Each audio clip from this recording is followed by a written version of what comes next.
नमस्कार, आप देख रहे हैं सिटी पोस्ट लाइव और मैं हूं आपके साथ प्रभाकर पांडे। आपको बता दें कि नीतीश सरकार की कल मंत्री विस्तार की गई, कैबिनेट विस्तार की गई। कैबिनेट विस्तार पर राष्ट्रीय जनता दल ने बड़ा हमला कर दिया है। राष्ट्रीय जनता दल के मुख्य प्रवक्ता शक्ति सिंह यादव ने कहा कि नीतीश कुमार को समाप्त करने की कोशिश की जा रही है। उनके कोर वोटर के विधायक को भी मंत्री बना दिया गया और बीजेपी ने कह दिया कि अब आप कोर वोटर के भी नेता नहीं रहे। उन्होंने कहा कि इंतजार कीजिए, जो एकनाथ शिंदे का हाल हुआ वही नीतीश कुमार का भी होगा। नीतीश कुमार को समाप्त करने की कोशिश की जा रही है। वहीं बीजेपी द्वारा पहली बार 21 मंत्री बनाए जाने को लेकर शक्ति सिंह यादव ने तंज कसते हुए क्या कहा, आइए सुनते हैं। बिहार में हुए मंत्रिमंडल के विस्तार के बाद नीतीश कुमार जी की आभा और साख दोनों मिट्टी में मिल गई।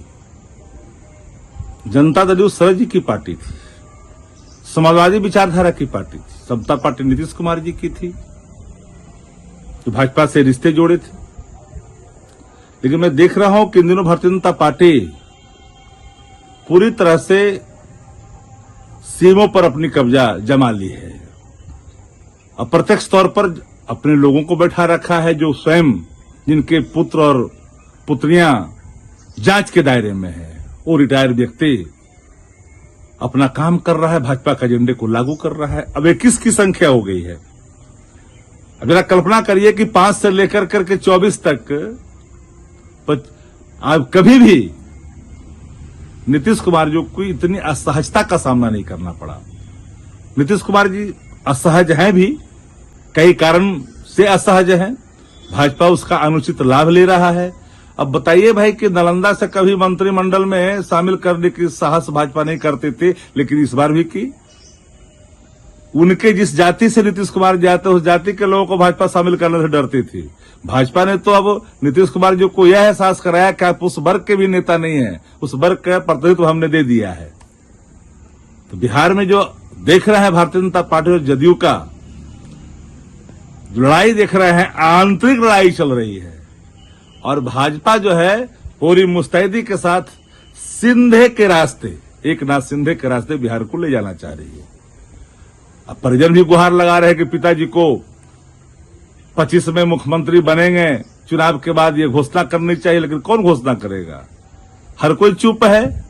नेतृत्व में चुनाव लड़ेंगे शिंदे की तरह, उसके बाद वही होगा।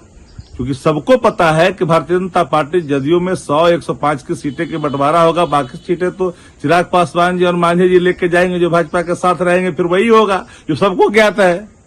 लेकिन ये जान लीजिए कि तेजस्वी जी के रहते भर में अब ये संभव नहीं है। लाख गठजोड़ कर ले, बिहार में कहां।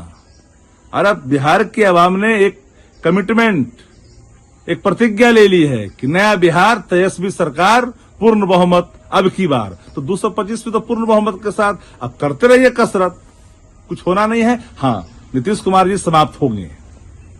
शक्ति सिंह यादव ने कहा कि भारतीय जनता पार्टी के पास अब 21 मंत्री होंगे।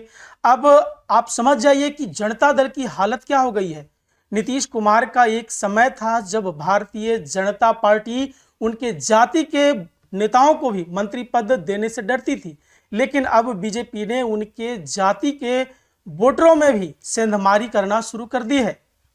शक्ति सिंह यादव ने कहा कि नीतीश कुमार के बेटे ने कहा था कि एनडीए नीतीश कुमार को मुख्यमंत्री घोषित करे, लेकिन कौन करेगा? सब लोग चुपचाप बैठे हैं। इंतजार यही किया जा रहा है कि एकनाथ शिंदे जैसा हाल नीतीश कुमार का भी होगा। राजद को लेकर शक्ति सिंह यादव ने कहा कि अब बिहार की जनता ने मन बना लिया है कि इस बार के चुनाव में तेजस्वी यादव को सरकार में लाना है। उन्होंने कहा कि लोगों ने प्रतिज्ञा ले ली है कि नया बिहार तेजस्वी सरकार के तहत बनेगा और बीजेपी ने नीतीश कुमार को समाप्त करने की पूरी योजना बना डाली है। इसलिए बीजेपी का भी सुपड़ा साफ होने वाला है और नीतीश कुमार को बीजेपी ने तो खत्म करने का ही प्रयास कर दिया है। इस तरह से बड़े बयान देते नजर आए शक्ति सिंह यादव, और क्या कुछ कहा है मैंने आपको सुनाया। फिलहाल इस खबर में बस इतना ही। आगे के तमाम खबरों के लिए बने रहे मेरे साथ। वीडियो को लाइक करें, शेयर करें, चैनल को सब्सक्राइब करना ना भूलें। धन्यवाद।